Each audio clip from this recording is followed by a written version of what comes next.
श्री स्वामी समर्थ। तर उद्या अक्षय तृतीया निमित्ताने तुम्हाला एक सेवा करायची आहे। ती आहे 11 लवंगांची।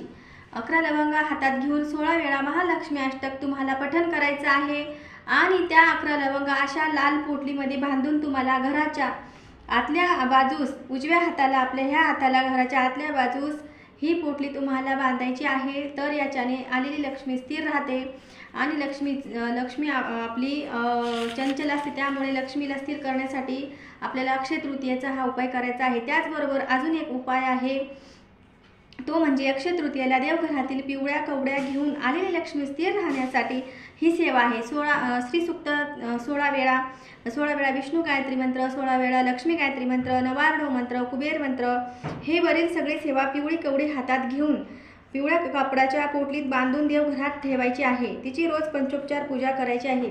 दरवर्षी सेवा मी घेते, ही सेवा मी दरवर्षी घेत असते, त्यामुळे तुम्हाला मी सांगत आहे, तुम्हीही करून पहा। ही सेवा भगवान शंकरांनी कुबेर भगवानांना सांगितलेली आहे, तर तुम्ही करून पहा।